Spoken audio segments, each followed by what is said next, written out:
नमस्कार. 9:30च्या बातमीपत्रात मी शैलेश पेठे आपलं स्वागत करतो. सुरुवातीला एक नजर ठळक बातम्यांवर. राज्यपालांच्या अभिभाषणानं राज्य विधिमंडळाच्या अर्थसंकल्पीय अधिवेशनाला प्रारंभ. सरकारच्या विविध कल्याणकारी योजनांचा घेतला आढावा. देशात सर्वाधिक थेट परदेशी गुंतवणूक सातत्यानं महाराष्ट्रात होत असल्याबद्दल राज्यपालांनी व्यक्त केलं समाधान. अधिवेशन काळापूर्वी काढण्यात आलेले वटहुकूम आणि 11,000 कोटी रुपयांच्या पुरवणी मागण्या विधानसभेच्या पटलावर. वादग्रस्त वक्तव्यावरून आमदार प्रशांत परिचारक यांच्या राजीनाम्यासाठी विधान परिषदेत विरोधक आक्रमक. ठाण्याच्या महापौरपदी शिवसेनेच्या मीनाक्षी शिंदे तर उपमहापौरपदी सेनेचेच रमाकांत मढवी यांची बिनविरोध निवड. आणि भारतीय नौदलाची प्रदीर्घ काळ सेवा करणाऱ्या पराक्रमी विराट युद्धनौकेला समारंभपूर्व निरोप. एका विजयी पर्वाची सांगता. पाहूया सविस्तर वृत्त. राज्य विधिमंडळाच्या अर्थसंकल्पीय अधिवेशनाला आजपासून मुंबईत सुरुवात झाली. राज्यपाल चे विद्यासागर राव यांनी विधिमंडळाच्या दोन्ही सभागृहांना संबोधित केलं. कृषी, उच्च आणि तंत्रशिक्षण, सार्वजनिक आरोग्य, पर्यावरण, गृहनिर्माण अशा विविध मुद्द्यांचा परामर्श राज्यपालांनी आपल्या अभिभाषणात घेतला. सर्वांचा सहभाग, सर्वांचा विकास हा मूलमंत्र प्रत्यक्षात आणण्यासाठी राज्य सरकार वचनबद्ध असल्याचंही राज्यपाल म्हणाले. देशात सर्वाधिक थेट परदेशी गुंतवणूक सातत्यानं महाराष्ट्रात होत असल्याची बाब अभिमानास्पद आहे. गेल्या 6 महिन्यात भारतात होणाऱ्या एकूण थेट परदेशी गुंतवणुकीतल्या महाराष्ट्राच्या हिश्श्यात 50% वाढ झाल्याचं राज्यपालांनी सांगितलं. महाराष्ट्र कर्नाटक सीमा प्रश्नाबाबत सरकार गंभीर आणि संवेदनशील आहे. मुख्य सचिवांच्या अध्यक्षतेखाली गठीत केलेली तज्ज्ञ समिती सर्वोच्च न्यायालयात या प्रकरणाचा सक्रिय आणि सातत्यानं पाठपुरावा करत असल्याचं राज्यपालांनी नमूद केलं. प्रादेशिक असमतोल दूर करण्यासाठी विदर्भ आणि मराठवाड्यातल्या शेतकऱ्यांच्या कृषीपंपांना विद्युत जोडण्या देण्याकडे विशेष लक्ष देण्यात आलं असून गेल्या 2 वर्षात 80,000हून अधिक पंपांचं विद्युतीकरण करण्यात आलं आहे. गडचिरोली आणि गोंदिया जिल्ह्यातल्या नक्षलग्रस्त भागात नक्षलवाद प्रतिबंधक मोहीम राबवल्यामुळे नक्षलवादी कारवायांना प्रभावी आळा बसल्याचंही राज्यपाल म्हणाले.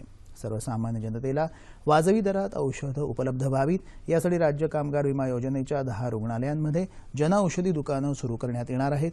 विधिविषयक कामकाजामध्ये मराठी भाषेच्या वापराला चालना देण्याच्या प्रयत्नांचा एक भाग म्हणून मराठी भाषेतले सर्व नवीन कायदे आणि सुधारित कायदे भाषा संचालनालयाच्या संकेतस्थळावर कालबद्ध रीतीने उपलब्ध करून देण्यात येत आहेत.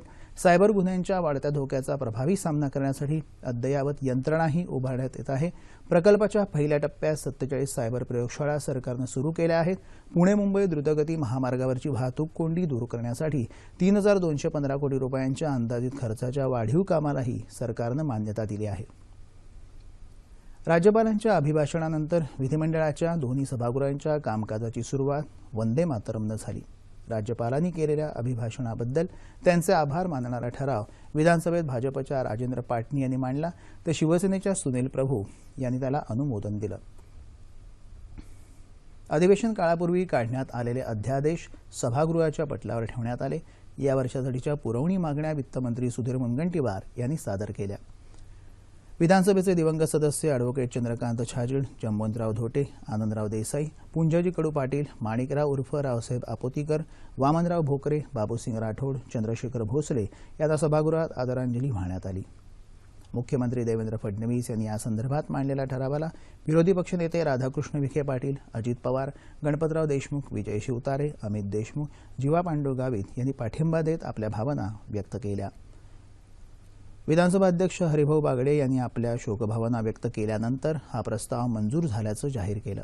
यानंतर सभागृहानं 2 मिनिटं मौन पाळून श्रद्धांजली वाहिली. यानंतर आजच्या दिवसाचं कामकाज संपवण्यात आलं असं आमचे प्रतिनिधी मिलिंद लिमये यांनी कळवलं आहे. निवडणूक प्रचारात सैनिकांच्या पत्नीबद्दल आमदार प्रशांत परिचारक यांनी केलेल्या आक्षेपार्ह वक्तव्याचे पडसाद विधान परिषदेत आज अर्थसंकल्पीय अधिवेशनाच्या पहिल्याच दिवशी उमटले. परिचारक यांच्या निलंबनाचा ठराव जोपर्यंत मांडणार नाही तोपर्यंत सभागृहाचं कामकाज चालू देणार नाही अशीच भूमिका विरोधकांनी घेतली. तर सर्व बाबी तपासून या संदर्भात मार्ग काढला जाईल अशी ग्वाही सभापती रामराजे नाईक निंबाळकर यांनी दिली. सभापतींनी या संदर्भात गटनेत्यांची बैठक घ्यावी. बैठकीत जो निर्णय होईल तो मान्य असेल असं सभागृह नेते चंद्रकांत पाटील यांनी सांगितलं. आमदार परिचारक यांच्या वक्तव्यानं सैनिकांचा आणि त्यांच्या कुटुंबियांचा अपमान झाला आहे. त्यावेळी परिचारक यांना तातडीनं कायमस्वरूपी निलंबित करण्यात यावं अशी मागणी विरोधी पक्षनेते धनंजय मुंडे यांनी केली. परिचारक यांनी हे वक्तव्य करून महिला आणि सैनिकांचा अपमान केला आहे. राजकारण न करता त्यांना कठोरात कठोर शिक्षा द्यावी अशी मागणी शिवसेनेच्या नीलम गोरे यांनी केली. त्यापूर्वी कामकाज सुरू होता सभागृहाचे नवनिर्वाचित सदस्य राज्यमंत्री डॉक्टर रणजित पाटील, विक्रम काळे, नागो गाणार, सुधीर तांबे आणि बाळाराम पाटील यांचा परिचय सभागृहाला करून देण्यात आला. राज्यपालांच्या अभिभाषणाबद्दल आभार प्रदर्शनाचा प्रस्ताव, 2016-17च्या पुरवणी मागण्या तसंच अन्य कागदपत्र सभागृहात मांडण्यात आली असं आमच्या प्रतिनिधी सोनल चव्हाण यांनी कळवलं आहे. शेतकऱ्यांच्या कर्जमाफीच्या मुद्द्यावर राज्य सरकार गंभीर नसून सरकारनं शेतकऱ्यांची निराशाच केली आहे असा आरोप विधानसभेतले विरोधी पक्षनेते राधाकृष्ण विखे पाटील यांनी विधानभवन परिसरात प्रसारमाध्यमांशी बोलताना केला.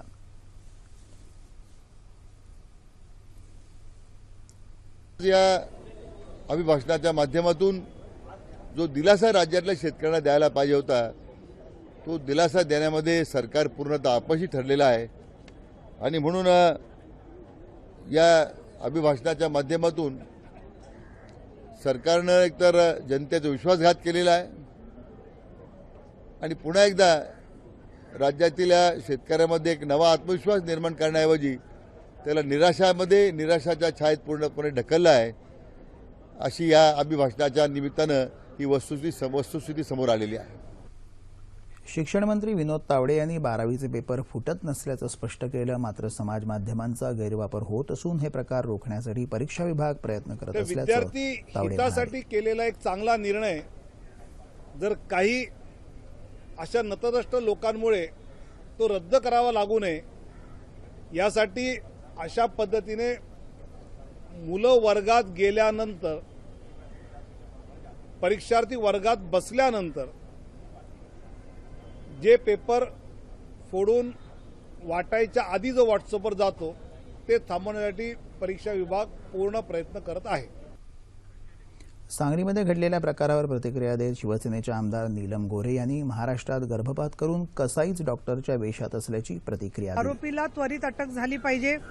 सभागृहात तर मी हा विषय घेणारच आहे, परंतु जिल्हा पोलीस अधीक्षकांच्या बरोबर सिव्हिल सर्जन आणि या महिला आणि यासाठी काम करणारे दलाल यांच्या मुळापर्यंत गेल्याशिवाय या प्रवृत्तींना शिक्षा होणार नाहीये. म्हणून याबाबत एखादी सत्यशोधन समिती किंवा SIT पोलिसांच्या मदतीसाठी म्हणून ताबडतोब तयार करण्यात यावी अशी मागणी मी सरकारकडे करत आहे.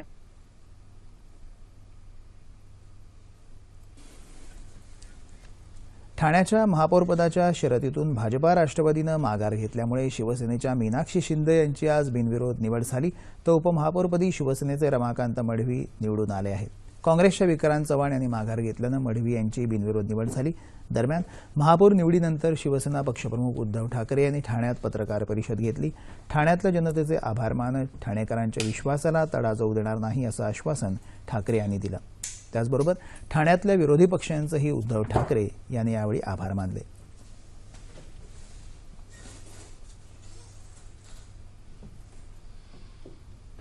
प्रत्येक वेळेला ठाणेकर या अटीतटीच्या लढाईमध्ये निर्विवादपणाने शिवसेनेच्या मागे उभा राहिलेला आहे.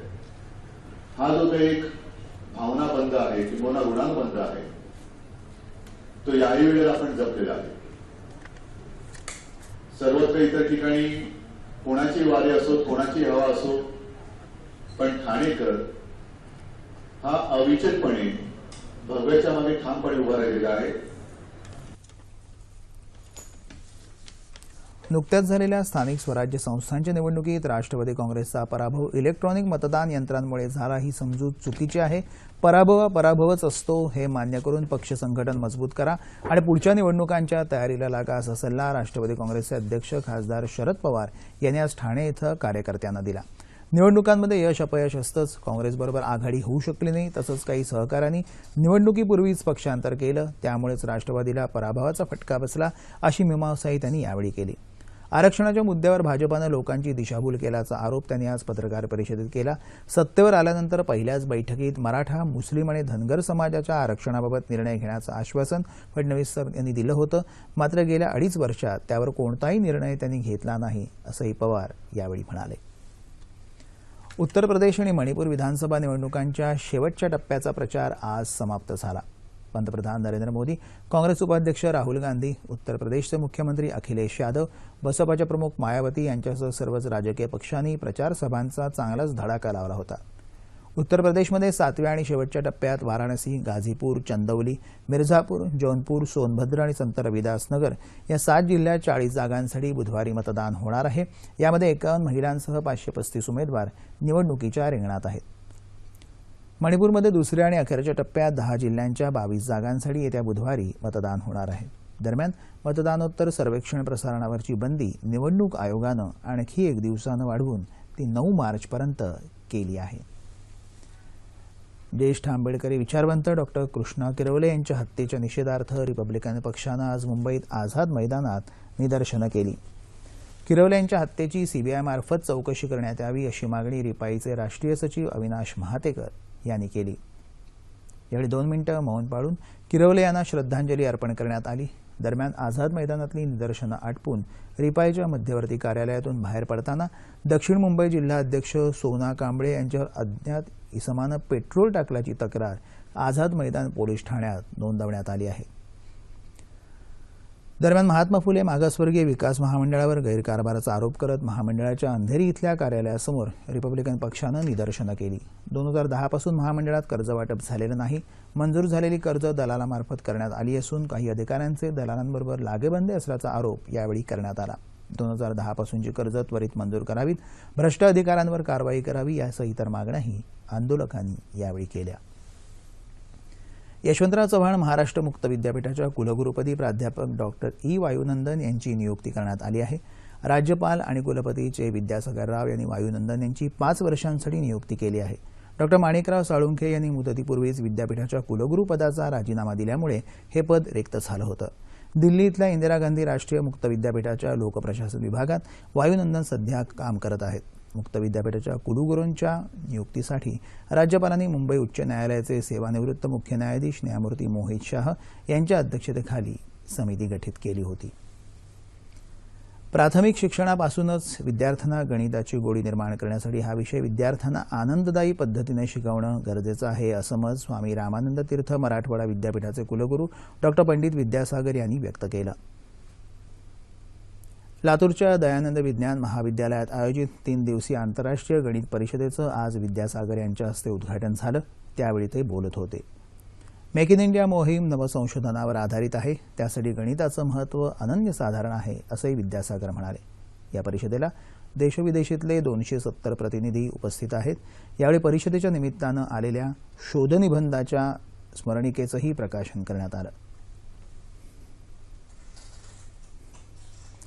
पुण्यातल्या पिंपरी इथं आज अखिल भारतीय स्त्री साहित्य कला संमेलनाचं आयोजन करण्यात आलं होतं. ज्येष्ठ साहित्यिक आणि लेखिका विजया वाड यांच्या हस्ते या संमेलनाचं उद्घाटन झालं. 21व्या शतकातील महिला ही चूल आणि मूल या पलीकडे गेली असून स्वतःच्या हिमतीवर कोणत्याही क्षेत्रात त्या कर्तृत्व गाजवत आहेत. त्यांचं कर्तृत्व पुढे आणण्यासाठी व्यासपीठाची गरज असून समाजानं त्यासाठी पुढाकार घेणं आवश्यक आहे असं मत डॉक्टर वाड यांनी व्यक्त केलं. जैन कॉन्फरन्स आणि स्वानंद महिला संस्थेच्या वतीनं आयोजित या संमेलनात कवी संमेलन, करिअर, महिलांसाठी जन्मठेप की स्वावलंबन या विषयावर परिसंवाद घेण्यात आले.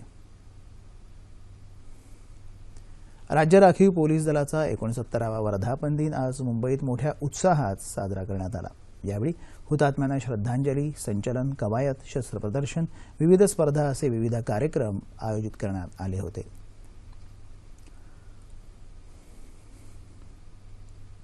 राज्याचे पोलीस महासंचालक सतीश माथुर आणि राज्य राखीव पोलीस दलाचे अपर पोलीस महासंचालक संदीप बिश्नोई या कार्यक्रमाला प्रमुख पाहुणे म्हणून उपस्थित होते. कर्तव्य बजावताना हुतात्म्य प्राप्त झालेल्या अधिकारी आणि कर्मचाऱ्यांना श्रद्धांजली अर्पण केल्यानंतर दलाच्या पथकांनी संचलन करून प्रमुख पाहुण्यांना मानवंदना दिली. दलातल्या कर्मचाऱ्यांना शुद्ध पेयजल मिळावं यासाठी मुख्यालयात उभारण्यात आलेल्या जलशुद्धीकरण यंत्राचं उद्घाटन माथुर आणि बिश्नोई यांच्या हस्ते करण्यात आलं. वर्धापन दिनानिमित्त आयोजित करण्यात आलेल्या विविध स्पर्धांमधल्या विजेत्यांना माथुर यांच्या हस्ते बक्षीसही प्रदान करण्यात आले.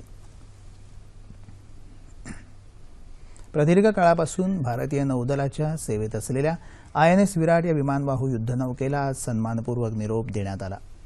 नौदल प्रमुख ॲडमिरल सुनील लांबा यांच्या उपस्थितीत झालेल्या दिमागदार सोहळ्यात INS विराटला सेवेतून आज मुक्त करण्यात आलं. यावेळी एका विशेष टपाल तिकिटाचं अनावरण तसंच या युद्धनौकेच्या इतिहासाचं वर्णन करणाऱ्या पुस्तकाचं प्रकाशनही नौदल प्रमुखांच्या हस्ते करण्यात आलं। या सोहळ्याला युद्धनौकेवर पूर्वी काम केलेले भारतीय तसंच ब्रिटिश अधिकारी आणि कर्मचारीही उपस्थित होते। सध्या कार्यरत असणाऱ्या नौकांपैकी INS विराट ही जगभरातील सर्वात जुनी विमानवाहू युद्धनौका असून ती 1987 पासून भारतीय नौदलाच्या सेवेत आहे। या जागतिक विक्रमासाठी विराटचं नाव गिनीज बुकमध्ये नोंदवलं गेलं। दुसऱ्या महायुद्धाच्या काळात 1943 साली रॉयल ब्रिटिश नेव्हीनं निर्माण केलेल्या या नौकेनं तब्बल 10,94,000 किलोमीटर इतका सागरी प्रवास केला आहे। 2001 मध्ये संसदेवर झालेल्या दहशतवादी हल्ल्यानंतर भारत पाकिस्तान दरम्यान तणावाची स्थिती असताना ऑपरेशन पराक्रममध्ये विराटनं मोलाची भूमिका बजावली होती। तसंच 1989 दरम्यान श्रीलंकेत भारतीय शांतीसेना पाठवली असतानाही INS विराटनं आपलं महत्त्वपूर्ण योगदान दिलं होतं। क्रिकेट बंगळुरू इथं ऑस्ट्रेलियाविरुद्ध सुरू असलेल्या दुसऱ्या क्रिकेट कसोटी सामन्याच्या तिसऱ्या दिवस अखेर आज भारतानं आपल्या दुसऱ्या डावात 4 बाद 213 धावा केल्या आहेत। भारत सध्या 126 धावांनी आघाडीवर आहे। KL राहुल, अजिंक्य रहाणे आणि चेतेश्वर पुजारा यांनी ऑस्ट्रेलियाच्या माऱ्याचा यशस्वीपणे मुकाबला करत भारताला 200 धावांचा टप्पा ओलांडून दिला। राहुलनं अर्धशतक झळकावलं तर दिवसअखेर पुजारा 79 तर रहाणे 40 धावांवर नाबाद राहिले। पाहुण्यांतर्फे अझरवूड यानं 3 तर ओकेफ यानं 1 गडी बाद केला। त्यापूर्वी आज सकाळी 6 बाद 237 धावांवरून खेळ सुरू करणाऱ्या ऑस्ट्रेलियानं आपल्या पहिल्या डावात 39 धावांची भर घालत 276 पर्यंत मजल मारली आणि भारतावर 87 धावांची महत्त्वपूर्ण आघाडी घेतली। भारतातर्फे जाडेजानं 6 तर अश्विननं 2 बळी मिळवले आहेत। हवामान येत्या 24 तासात संपूर्ण राज्याचं हवामान कोरडं राहील असा अंदाज हवामानशास्त्र विभागानं वर्तवला आहे। तापमान अंश सेल्सिअसमध्ये मुंबई कमाल 32, किमान 19, नागपूर 33-17, पुणे 35-13, औरंगाबाद 34-18, नाशिक 33-13, कोल्हापूर 35-16, रत्नागिरी 33-18, सोलापूर 38-18 आणि अमरावती कमाल 34 तर किमान 18। ठळक बातम्या पुन्हा एकदा। राज्यपालांच्या अभिभाषणानं राज्य विधिमंडळाच्या अर्थसंकल्पीय अधिवेशनाला प्रारंभ। सरकारच्या विविध कल्याणकारी योजनांचा घेतला आढावा। देशात सर्वाधिक थेट परदेशी गुंतवणूक सातत्यानं महाराष्ट्रात होत असल्याबद्दल राज्यपालांनी व्यक्त केलं समाधान। अधिवेशन काळापूर्वी काढण्यात आलेले वटहुकूम आणि 11,000 कोटी रुपयांच्या पुरवणी मागण्या विधानसभेच्या पटलावर। वादग्रस्त वक्तव्यावरून आमदार प्रशांत परिचारक यांच्या राजीनाम्यासाठी विधान परिषदेत विरोधक आक्रमक। ठाण्याच्या महापौरपदी शिवसेनेच्या मीनाक्षी शिंदे तर उपमहापौरपदी सेनेचेच रमाकांत मढवी यांची बिनविरोध निवड। आणि भारतीय नौदलाची प्रदीर्घ काळ सेवा करणाऱ्या पराक्रमी विराट युद्धनौकेला समारंभपूर्वक निरोप। एका विजयी पर्वाची सांगता। याबरोबरच हे बातमीपत्र संपलं। पुन्हा भेटूया उद्या सकाळी 8:30 वाजता आपल्या सह्याद्री वाहिनीवर। नमस्कार।